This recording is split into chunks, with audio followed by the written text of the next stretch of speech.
Laras, gadis desa sederhana, rela merantau ke kota demi membiayai operasi adiknya yang sakit parah. Ia mendapat pekerjaan sebagai perawat lansia di rumah Adrian, pengusaha kaya yang dikenal misterius. Tak lama bekerja, Adrian melamarnya bukan karena cinta, tapi untuk memenuhi wasiat mendiang istrinya yang ingin ia menikahi wanita sederhana yang mampu merawat anak-anaknya. Laras menerima lamaran itu karena uang yang ditawarkan cukup untuk menyelamatkan nyawa adiknya. Namun, pernikahan mereka dipenuhi rahasia yang membelit masa lalu Adrian. Saat Laras mulai nyaman, ia menemukan dokumen mengejutkan. Adrian bukanlah pemilik rumah itu, melainkan mantan narapidana yang menyamar sebagai kakaknya yang kaya. Lebih mengerikan, kecelakaan yang membuat adik Laras sakit parah ternyata melibatkan Adrian di masa lalu. Kini Laras harus memutuskan tetap bersama demi uang dan anak-anak atau membongkar kebenaran yang bisa menghancurkan hidup mereka semua.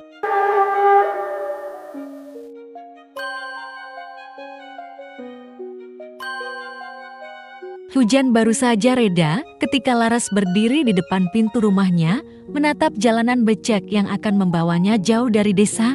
Tas ransel lusuh yang dipakainya terasa berat, bukan hanya karena baju dan beberapa potong pakaian, tapi juga karena semua beban yang ia bawa di dalam hati. Mbak View beneran harus pergi sekarang? Suara lirih Dimas, adiknya yang duduk di kursi roda, membuat langkah Laras terhenti. Anak itu masih berumur 10 tahun, tapi matanya sudah seperti menyimpan beban orang dewasa. Laras tersenyum, meski dadanya sesak. Ia jongkok di depan adiknya, mengelus rambut hitamnya yang agak panjang. "Iya, Mas. Mbak Q janji cuma sebentar. Mbak Q bakal pulang bawa uang banyak buat operasi kamu, jadi kamu bisa lari lagi, main bola lagi, ketemu teman-teman lagi." Dimas menggigit bibir, "Tapi aku takut sendirian." "Kamu kan sama ibu, ada tetangga juga. Lagian kamu anak kuat," ucap Laras, mencoba terdengar ringan, padahal di dalam hati ia ingin membatalkan kepergiannya. Tapi ia tahu kalau ia menyerah sekarang, berarti ia mengorbankan peluang terakhir untuk menyelamatkan adiknya. Kepergian ini bukan sekadar mencari kerja, tapi menyelamatkan nyawa. Operasi tulang belakang Dimas butuh uang puluhan juta, sementara hasil panen padi di sawah keluarga mereka bahkan tak cukup untuk makan 3 bulan ke depan. Bus menuju kota sudah menunggu di ujung jalan. Laras menarik napas panjang, mengecup kening. Dimas lalu memeluk ibunya erat-erat. "Jaga diri, nak." Suara ibunya serak, menahan tangis.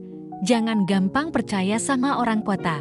Laras mengangguk, lalu berjalan cepat sebelum air matanya jatuh di hadapan mereka. Perjalanan ke kota memakan waktu hampir 8 jam. Sepanjang jalan, Laras menatap keluar jendela, menyaksikan sawah dan pohon-pohon kelapa berganti menjadi gedung-gedung tinggi. Di dalam tasnya ada kertas berisi alamat yang diberikan seorang kenalan ibunya. Katanya, ada seorang pengusaha kaya bernama Adrian yang sedang mencari perawat untuk neneknya yang sudah sepuh. Gajinya besar, jauh di atas pekerjaan pabrik. Setelah turun di terminal besar, Laras mengikuti petunjuk alamat itu.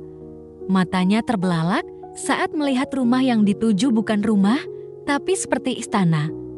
Pagar besi tinggi, taman luas, dan bangunan 3 lantai dengan cat putih yang mengilap. "Permisi." Laras mengetuk pintu gerbang kecil di samping pagar. Tak lama kemudian, seorang pria berseragam satpam membukakan. "Kamu siapa?" tanyanya, agak curiga. "Saya." Laras, "Mau melamar kerja sebagai perawat. Pak, ini alamat yang dikasih ke saya." Satpam itu menelpon seseorang, lalu mempersilakan. Laras masuk, jantung Laras berdetak cepat ketika melangkah melewati halaman yang rapi dan harum wangi bunga. Di dalam rumah, ia disambut seorang perempuan berumur 40-an yang memperkenalkan diri sebagai Bu Ratna, kepala rumah tangga di sana. "Kamu Laras?" ia tanda tanya. "Nenek lagi di kamar, tapi sebelum ketemu beliau, ada baiknya kamu bertemu dulu dengan Tuan Adrian," ucap Bu Ratna. Nama itu langsung membuat Laras menegakkan punggungnya. Adrian, pengusaha kaya itu, ternyata ada di rumah. Ruang kerja Adrian terletak di lantai 2. Bu Ratna mengetuk pelan sebelum membuka pintu. Laras mengintip ke dalam dan melihat seorang pria sekitar usia awal 40-an. Duduk di kursi besar dengan kemeja putih rapi. Wajahnya tegas, rahangnya kokoh, dan tatapannya dingin tatapan. Yang membuat Laras merasa seperti sedang dihakimi. "Silakan duduk," suaranya berat, tenang, tapi entah kenapa bikin bulu kuduk meremang. Laras duduk di kursi depan meja kerjanya. Tangannya meremas ujung rok karena gugup. "Saya dengar kamu mau bekerja di sini. Usia berapa?" tanya Adrian, matanya tak lepas menatap Laras. 23 tahun, Pak. Pernah merawat orang tua?" "Pernah, Pak. Ibu saya sering sakit, jadi saya terbiasa." Adrian mengangguk pelan, lalu bersandar di kursinya. "Saya tidak suka orang yang suka mencampuri urusan pribadi saya. Kalau kamu kerja di sini, patuhi semua aturan. Ada beberapa ruangan yang tidak boleh kamu masuki, paham?" Laras menelan ludah. "Paham, Pak." Tanpa banyak basa-basi, Adrian memanggil Bu Ratna dan memutuskan menerima Laras bekerja mulai besok. Gajinya sesuai dengan yang dijanjikan, bahkan lebih besar dari yang Laras bayangkan. Sore itu, ketika Laras keluar dari rumah megah itu, ia merasa campur aduk lega karena diterima, tapi juga aneh karena Adrian begitu cepat memutuskan, dan ada sesuatu di tatapan pria itu yang sulit ia pahami. Seperti menyimpan rahasia yang tak boleh diketahui siapapun. Di depan rumah, Laras menatap langit senja dan berbisik dalam hati, "Dimas, tunggu Mbak Yu pulang. Aku janji akan bawa kabar baik." Namun, ia tak tahu bahwa langkahnya memasuki rumah itu bukan hanya awal dari pekerjaan baru, tapi awal dari terjerat dalam rahasia kelam yang akan mengubah hidupnya selamanya. Hari pertama bekerja, Laras datang lebih pagi dari jam yang disepakati. Ia sengaja begitu, ingin memberi kesan rajin. Udara pagi di halaman rumah itu terasa berbeda, wangi bunga kamboja bercampur dengan aroma rumput yang masih basah oleh embun. Meski indah, suasana rumah ini terasa terlalu sunyi untuk ukuran tempat tinggal keluarga besar. Bu Ratna menyambutnya dengan senyum tipis. "Bagus, kamu datang tepat waktu. Nenek sedang di kamar, nanti kamu dampingi sarapan." "Oh iya, ini seragam kamu," katanya sambil menyerahkan dres biru muda dengan celemet putih. Laras berganti pakaian di kamar kecil yang disediakan untuk staf. Saat keluar, ia melihat beberapa pekerja lain, ada koki, sopir, dan 2 orang pembantu rumah tangga. Mereka ramah, tapi bicaranya singkat-singkat, seolah menjaga jarak. Bertemu nenek-nenek yang harus dirawat Laras bernama Nying Mardiana.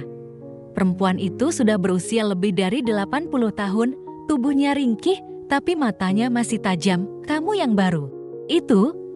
tanya beliau, menatap Laras dari ujung kaki sampai kepala. "Iya, Nek, saya Laras," jawabnya, berusaha tersenyum hangat. Nenek hanya mengangguk, lalu menyuruh Laras membantunya duduk di kursi roda. Meski kaku, Nenek mulai berbicara ringan soal bunga-bunga di halaman. Laras merasa lebih tenang, setidaknya pasiennya bukan tipe yang pemarah. Namun, di tengah obrolan, Nenek sempat bergumam, "Jangan terlalu percaya sama Adrian. Dia terlalu pandai menyembunyikan sesuatu." Laras terdiam. Kata-kata itu melintas begitu saja, tapi entah kenapa membuat hatinya tidak nyaman. Ia belum sempat bertanya lebih jauh karena Bu Ratna datang membawa sarapan. Aturan aneh siang itu, Bu Ratna mengajak Laras berkeliling rumah sambil memberi penjelasan. Dapur di sebelah timur, kamar Nenek di lantai bawah, ruang kerja Tuan di lantai 2, dan ada satu lorong kecil yang pintunya selalu terkunci. Yang itu jangan pernah coba dibuka, kata Bu Ratna tegas, matanya tajam. "Kenapa, Bu?"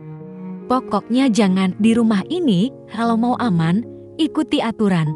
Laras mengangguk pelan, tapi rasa penasarannya justru bertambah. Anak-anak yang pendiam. Sore hari, Laras bertemu 2 anak Adrian, Raka 8 tahun dan Nisa 5 tahun. Mereka manis tapi pendiam, seolah diajarkan untuk tidak bicara banyak pada orang asing. Raka hanya mengangguk saat Laras mengajaknya bermain puzzle, sementara Nisa diam-diam memeluk boneka usang. Laras mencoba mencairkan suasana dengan bercerita tentang desa, sawah, dan kambing peliharaannya dulu. Perlahan, senyum kecil mulai muncul di wajah Nisa. Tapi sebelum mereka benar-benar akrab, Adrian muncul di pintu mengenakan setelan abu-abu. Sudah sore, anak-anak masuk kamar, waktunya belajar, katanya. Suaranya datar, tapi tak bisa dibantah. Anak-anak itu segera menurut tanpa protes. Laras menatap punggung Adrian, ada sesuatu pada sosoknya yang membuat orang otomatis menahan diri. Tatapan yang membeku malam harinya saat Laras sedang membereskan cangkir teh di ruang tamu, ia tak sengaja melihat Adrian berbicara di telepon. Suaranya rendah, tapi nada bicaranya penuh tekanan. Aku sudah bilang, jangan hubungi aku lagi. Kalau kau berani muncul di sini, semua akan berantakan. Laras buru-buru menunduk dan berpura-pura sibuk mengelap meja saat Adrian berbalik, tatapannya dingin, seperti berusaha membaca pikiran Laras. Kamu sudah selesai tugasnya? Tanyanya. Iya, Pak. Adrian tidak berkata, apa lagi, hanya berjalan melewatinya. Tapi langkahnya berat, seakan membawa beban yang tidak diketahui siapapun. Rasa penasaran malam itu, di kamarnya yang sempit, Laras sulit tidur. Kata-kata Nenek Mardiana, larangan Bu Ratna, sikap dingin anak-anak, dan telepon misterius Adrian. Semuanya seperti potongan puzzle yang belum bisa ia susun. Ia datang ke kota untuk mencari uang, bukan untuk mencampuri urusan majikan. Tapi hati kecilnya berkata, ada sesuatu yang tidak beres di rumah itu, dan entah kenapa, ia merasa dirinya sedang berdiri di tepi rahasia besar, rahasia yang mungkin akan mengubah hidupnya selamanya. 3 minggu sudah Laras bekerja di rumah Adrian. Pekerjaannya cukup berat, tapi gaji yang diterima membuatnya terus bertahan. Dimas di desa selalu menunggu kabar darinya, dan setiap kali Laras mengirim uang, suara ceria adiknya di telepon membuat semua lelahnya terbayar. Hari itu, Laras baru saja membantu Nenek Mardiana beristirahat ketika Bu Ratna memanggilnya. Laras, Tuan memanggilmu ke ruang kerjanya. Katanya penting. Jantung Laras langsung berdegup. Adrian jarang memanggilnya kecuali untuk hal-hal tertentu dan biasanya singkat saja. Dengan langkah ragu, ia menuju lantai 2, lalu mengetuk pelan pintu ruang kerja. Masuk, suara berat itu terdengar. Pertemuan yang aneh, Adrian duduk di kursinya, menatap Laras dengan wajah yang sulit dibaca. Kali ini, ia tidak mengenakan kemeja kerja, melainkan kaos hitam sederhana. Tapi entah kenapa, tatapannya terasa lebih menusuk dari biasanya. Duduklah, katanya singkat. Laras duduk di ujung kursi, menunggu ia berbicara. Ruangan itu sunyi, hanya suara jam dinding yang terdengar. Aku akan langsung saja, ucap Adrian. Aku ingin menikah denganmu. Laras terbelalak. Maaf, Pak. Menikah? Iya, menikah. Laras mengira itu semacam lelucon aneh, tapi wajah Adrian terlalu serius untuk bercanda. Kenapa saya? Pak. Kita bahkan tidak saling mengenal. Adrian menyandarkan punggung, jemarinya saling terkait. Sebelum istriku meninggal, dia meninggalkan satu permintaan. Atau lebih tepatnya, wasiat. Dia ingin aku menikah lagi dengan perempuan sederhana yang bisa merawat anak-anak. Aku sudah melihat cara kamu bekerja, dan kamu memenuhi kriterianya. Laras menatapnya tak percaya. Tapi, Pak, ini terlalu mendadak. Kamu tidak perlu mencintaiku. Potongnya, pernikahan ini akan jadi perjanjian. Kamu akan mendapatkan uang yang cukup untuk biaya operasi adikmu. Aku tahu kondisimu, Laras. Aku tahu kamu butuh uang itu sekarang. Godaan yang sulit ditolak, perkataan terakhir membuat Laras tertegun. Bagaimana? Bapak tahu tentang Dimas? Aku punya cara untuk mencari tahu orang yang bekerja denganku. Anggap saja ini bentuk tawar-menawar yang saling menguntungkan. Laras menelan ludah. Tawaran itu memang menggiurkan, bukan hanya biaya operasi Dimas, tapi mungkin juga cukup untuk modal usaha keluarganya nanti. Tapi menikah dengan orang yang nyaris tak ia kenal? Itu gila. Aku tidak memaksa, ucap Adrian. Tapi kalau kamu setuju, pernikahan akan diadakan secepatnya. Semakin cepat, semakin baik untuk semua pihak. Kenapa harus cepat? Tanya Laras, mulai curiga, karena aku tidak suka menunda. Jawabnya singkat, tatapannya menutup pembicaraan. Kebimbangan malam itu, Laras tidak bisa tidur. Ia menatap langit-langit kamarnya, memikirkan semua risiko. Adrian memang terlihat misterius, tapi sejauh ini ia tak pernah bersikap kasar. Justru, ia selalu memberi jarak, seolah tak mau melibatkan Laras dalam urusan pribadinya. Di sisi lain, wajah Dimas yang pucat terbayang jelas di benaknya, operasi harus segera dilakukan, atau kondisi adiknya akan semakin parah. Ketika subuh menjelang, Laras sudah mengambil keputusan. Mungkin ini bukan pernikahan impiannya, tapi kalau bisa menyelamatkan Dimas, ia rela menukar kebebasannya. Jawaban pagi itu, Laras memberanikan diri mengetuk pintu ruang kerja Adrian. "Aku setuju," katanya pelan. Adrian menatapnya beberapa detik, lalu mengangguk. "Baik, persiapkan dirimu, 2 hari lagi kita akan menikah." Hanya itu. Tidak ada senyum, tidak ada ucapan terima kasih. Adrian kembali menatap berkas-berkas di mejanya, seolah keputusan menikah hanyalah urusan administrasi biasa. Laras keluar dari ruangan itu dengan perasaan campur aduk lega, takut, dan anehnya. Sedikit penasaran, sebenarnya pria ini sedang menyembunyikan apa? Pernikahan Laras dan Adrian berlangsung 2 hari setelah ia mengatakan setuju. Tidak ada gaun putih mewah, tidak ada pesta meriah, bahkan tidak ada undangan resmi. Hanya sebuah akad sederhana di ruang tamu rumah megah itu disaksikan penghulu, 2 saksi, dan beberapa pekerja rumah tangga. Laras mengenakan kebaya sederhana warna krem yang dipinjam dari Bu Ratna. Tangannya dingin saat penghulu membacakan ijab kabul. Adrian duduk di depannya, mengenakan setelan hitam, wajahnya tetap datar tanpa ekspresi. "Sah," kata para saksi, semuanya terasa seperti mimpi yang terlalu cepat. Laras menunduk, mencoba mencerna bahwa mulai hari ini, ia adalah istri dari seorang pria yang nyaris tak ia kenal. Malam pertama yang janggal tidak, ada malam pertama yang romantis. Setelah akad selesai, Adrian hanya berkata, "Mulai malam ini, kamu pindah ke kamarku." Kamar itu besar, jauh lebih luas dari kamar kecil yang biasa ditempati Laras. Ada balkon menghadap taman belakang, lemari besar, dan aroma kayu manis samar-samar di udara. Adrian mengambil selimut dan bantal, lalu berkata, "Kamu tidur di ranjang, aku di sofa." Laras memandangnya, bingung. "Kenapa, Pak?" "Aku tidak terbiasa tidur dengan orang lain," jawabnya singkat, lalu mematikan lampu. Laras berbaring, menatap langit-langit kamar yang tinggi. Rasanya seperti berada di dunia orang asing, meski status di KTP-nya sekarang menunjukkan ia adalah istri pria itu. Aturan yang semakin aneh hari-hari setelah menikah, Laras tetap menjalankan tugasnya merawat nenek Mardiana. Tapi ada perubahan.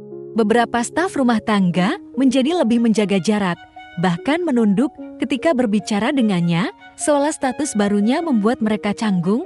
Yang lebih membingungkan, Adrian memberlakukan aturan baru untuk Laras. Ia tidak boleh keluar rumah tanpa seizin Adrian, tidak boleh menerima telepon dari nomor asing, dan tidak boleh membicarakan pernikahan mereka pada orang luar. Suatu sore, Laras memberanikan diri bertanya, "Kenapa semua harus dirahasiakan?" Adrian menatapnya lama sebelum menjawab, "Karena aku tidak suka orang lain mencampuri urusanku, itu saja." Tidak ada penjelasan lebih lanjut. Bisik-bisik yang mengganggu suatu malam saat Laras berjalan melewati dapur untuk mengambil air. Ia mendengar 2 pembantu rumah tangga berbisik, "Kasihan Mbak Laras. Dia nggak tahu siapa sebenarnya tuan itu. Hesahaha. Jangan keras-keras, nanti bisa bahaya."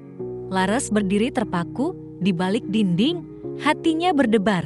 Saat ia masuk, kedua pembantu itu langsung pura-pura sibuk mencuci piring. "Ngomongin apa?" tanya Laras pura-pura santai. "Oh, ini cuma soal belanja," jawab salah satunya cepat. Tapi tatapan mereka penuh kecemasan membuat Laras yakin mereka menyembunyikan sesuatu. Telepon tengah malam sekitar pukul 1 dini hari. Laras terbangun karena mendengar suara samar dari balkon. Ia mengintip dan melihat Adrian berdiri di luar, berbicara di telepon dengan nada tegang. Aku sudah bilang, jangan sebut nama itu lagi.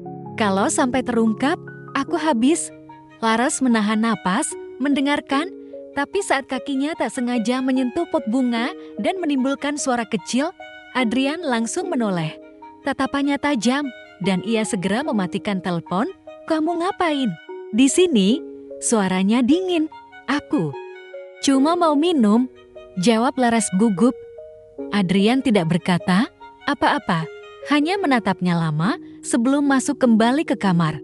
Laras merasa seperti sedang tinggal serumah dengan seseorang yang memikul rahasia besar dan ia semakin yakin rahasia itu bisa membahayakan dirinya. Malam itu, Laras tidur dengan hati tak tenang. Status istri yang baru saja disandangnya terasa kosong, bahkan menakutkan. Ia datang ke rumah ini untuk bekerja, lalu menikah demi uang, tapi kini ia mulai bertanya-tanya, apakah keputusan itu akan menyelamatkan adiknya atau justru menghancurkan hidupnya sendiri? Pagi itu, suasana rumah terasa berbeda. Adrian pergi sejak subuh tanpa memberi kabar. Nenek Mardiana sedang tidur nyenyak dan sebagian besar staf sibuk membersihkan taman belakang. Rumah yang biasanya ramai langkah kaki, kini seperti kosong. Laras memanfaatkan waktu luang untuk membereskan ruang kerja Adrian. Sebenarnya, itu bukan tugasnya, tapi karena ia melihat meja kerjanya berdebu, ia berpikir tidak ada salahnya membantu. Lagi pula, Adrian jarang membiarkan orang lain masuk ke ruangan ini. Kesempatan seperti ini jarang datang. Ia mulai mengelap meja, merapikan buku-buku, lalu pandangannya tertuju pada sebuah laci di sisi kanan. Laci itu biasanya terkunci. Tapi, saat ia menariknya, pintunya terbuka begitu saja. Laras terdiam, hatinya berdebar. Ia menolak ke pintu, memastikan tidak ada yang melihat. Tangannya bergetar saat meraih beberapa map coklat. Di dalamnya, bukti map pertama berisi beberapa dokumen resmi, akta kelahiran, paspor, dan salinan kartu identitas. Tapi ada yang aneh, nama yang tertera di paspor adalah Ardi Pranata, bukan Adrian Pranata seperti yang ia kenal. Foto di paspor memang wajah Adrian, tapi usianya berbeda 2 tahun. Map berikutnya membuat darah Laras berdesir. Isinya adalah potongan berita dari surat kabar lama dengan judul besar, Ardi Pranata, tersangka penipuan identitas, bebas bersyarat. Ada pula salinan putusan pengadilan yang menyebut bahwa Ardi pernah dipenjara karena menyamar sebagai orang lain untuk mengambil alih aset. Laras menelan ludah, tangannya semakin bergetar. Jadi, siapa sebenarnya pria yang menjadi suaminya ini? Jika benar ia Ardi, lalu siapa Adrian yang sebenarnya? Potongan pose di bawah tumpukan dokumen, Laras menemukan foto lama, Adrian atau Ardi berdiri di depan rumah yang kini mereka tinggali bersama seorang pria yang wajahnya mirip dengannya, tapi terlihat lebih tua. Di belakang foto itu tertulis, Adrian Ardi tahun 2010. Tiba-tiba, semua potongan cerita di kepalanya mulai menyambung. Apa mungkin pria di foto itu adalah kakak Adrian yang asli? Dan kalau benar, kenapa Adrian sekarang yang tinggal di rumah ini bukan kakaknya? Lebih menyeramkan lagi, bagaimana jika kakaknya sudah tidak ada? Langkah kaki, suara pintu depan terbuka membuat Laras tersentak. Panik, ia buru-buru mengembalikan semua dokumen ke dalam laci, menutupnya rapat, dan kembali mengelap meja seolah tidak terjadi apa-apa. Tak lama kemudian, langkah kaki berat terdengar mendekat. Adrian muncul di pintu, masih mengenakan jas hitam. Matanya menyapu ruangan sebelum berhenti pada Laras. "Kamu ngapain di sini?" tanyanya datar. Laras menunduk. "Bersih-bersih, Pak, meja ini berdebu." Adrian hanya menatapnya beberapa detik sebelum melangkah masuk. Ia duduk di kursi, membuka laptop, dan berkata tanpa menoleh, "Jangan pernah menyentuh barang-barang di sini tanpa izin." Suara itu terdengar biasa, tapi ada tekanan halus yang membuat bulu kuduk Laras berdiri. Hati yang gelisah sepanjang hari, Laras berusaha bersikap normal. Ia merawat nenek, membantu menyiapkan makan malam, dan bermain dengan Nisa. Tapi pikirannya tak lepas dari map coklat di laci itu. Jika benar Adrian adalah Ardi, mantan narapidana yang menyamar sebagai kakaknya, maka seluruh hidupnya sekarang dibangun di atas kebohongan. Dan pernikahan mereka hanyalah bagian dari permainan yang lebih besar. Malamnya, Laras menatap pria itu dari sisi ranjang yang kini hanya berjarak beberapa meter darinya. Adrian terlihat tenang, sibuk membaca sesuatu di tabletnya. Tidak ada tanda-tanda bahwa ia tahu Laras baru saja menyentuh rahasia terbesarnya. Tapi di hati Laras, rasa penasaran dan ketakutan bercampur jadi satu. Ia tahu, cepat atau lambat, ia harus mencari tahu seluruh kebenarannya, meski itu berarti menghancurkan hidupnya sendiri. Sejak menemukan dokumen di ruang kerja Adrian, Laras tidak bisa lagi melihat suaminya dengan cara yang sama. Tatapan dingin itu, sikap penuh rahasia, bahkan nada bicaranya kini seperti lapisan tipis yang menutupi sesuatu yang jauh lebih gelap. Rasa penasaran itu menggerogoti pikirannya setiap hari. Laras tahu kalau ia hanya berdiam diri, ia akan terus terjebak dalam kebohongan, maka ia memutuskan untuk mencari kebenaran, walau risikonya menghancurkan pernikahan ini. Pencarian diam-diam kesempatan datang ketika Adrian pergi keluar kota selama 2 hari. Laras berpura-pura tidak peduli, tapi diam-diam ia meminta bantuan Raka, putra sulung Adrian, untuk mencari foto-foto lama. Ada album keluarga enggak? Nah, Mbak cuma pengen lihat waktu kalian kecil, katanya sambil tersenyum. Raka awalnya ragu, tapi kemudian mengeluarkan album berdebu dari lemari di ruang keluarga.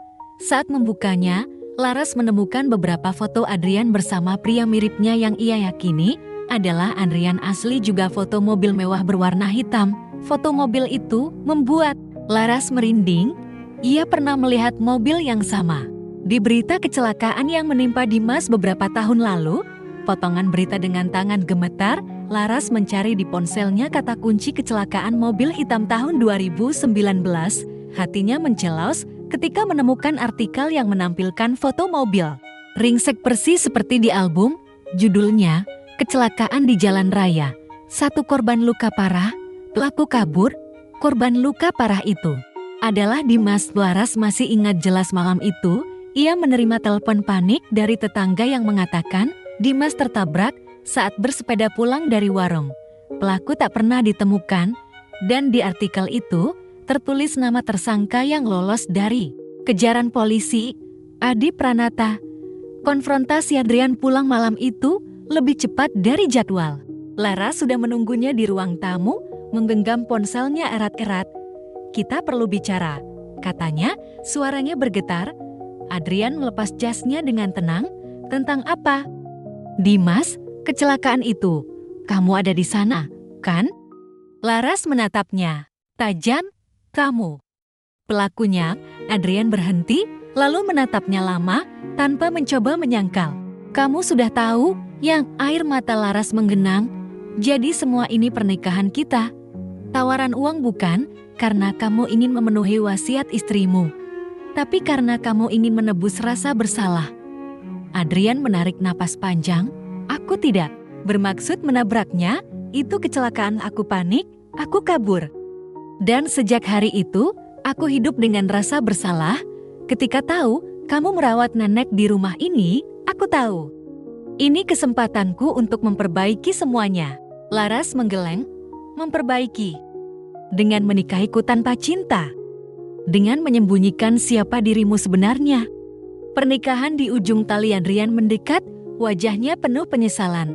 "Laras, aku memang salah, tapi aku tidak pernah berniat menyakitimu. Aku hanya ingin memastikan adikmu mendapatkan yang dia butuhkan. Aku rela melakukan apa saja."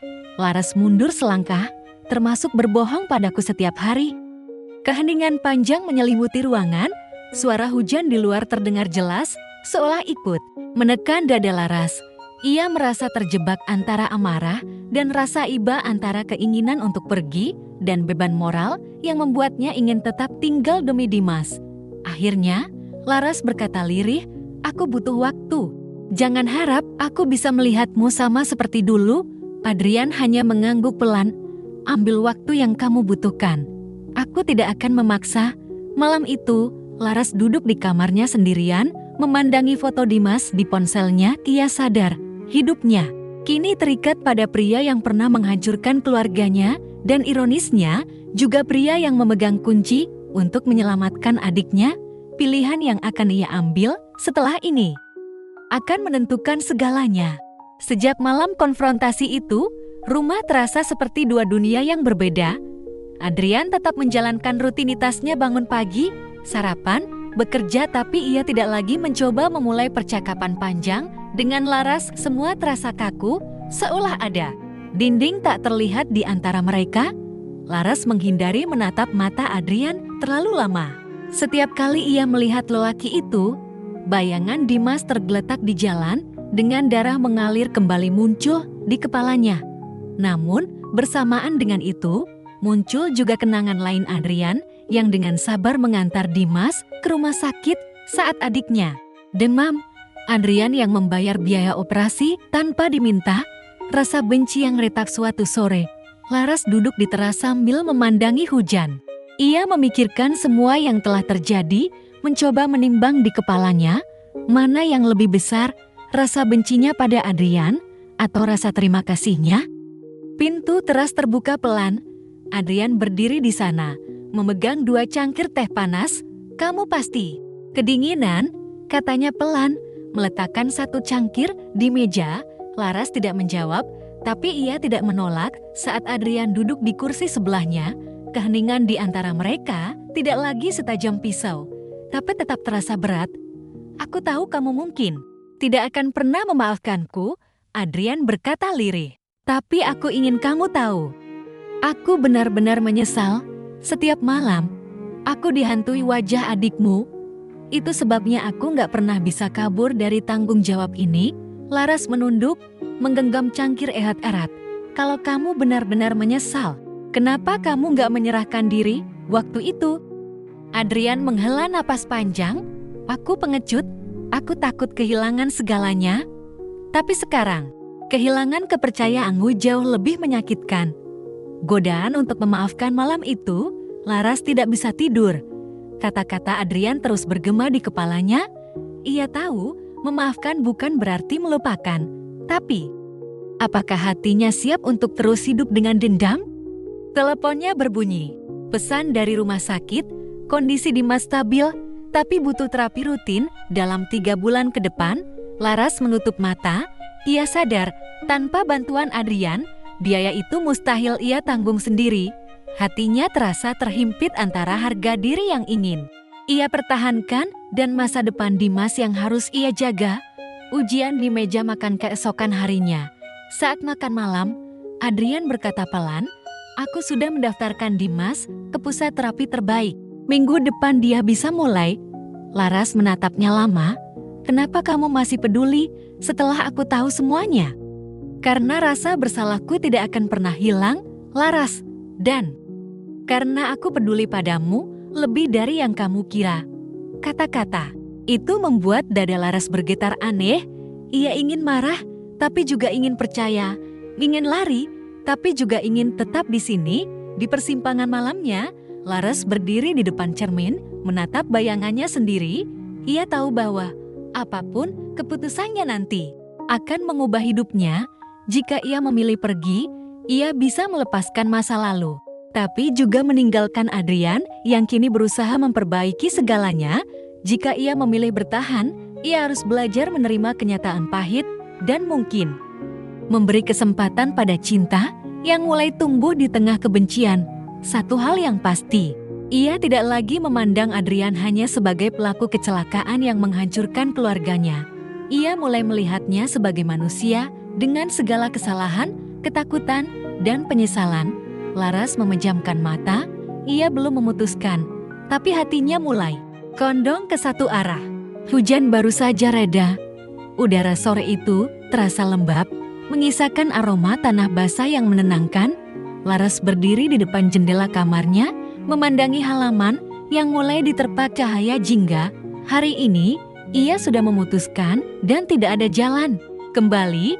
Sejak beberapa minggu terakhir, hubungan mereka seperti menapaki jalan setapak yang penuh lubang. Kadang mereka berbicara hangat, kadang kembali dingin.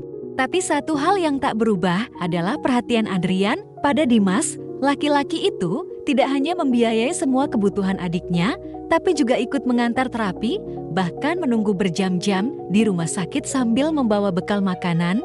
Itu membuat benteng kebencian Laras retak sedikit demi sedikit. Pertemuan terakhir dengan masa lalu pagi itu, Laras pergi sendirian ke rumah sakit. Dimas sudah selesai terapi, dan dokter mengatakan kabarnya semakin membaik.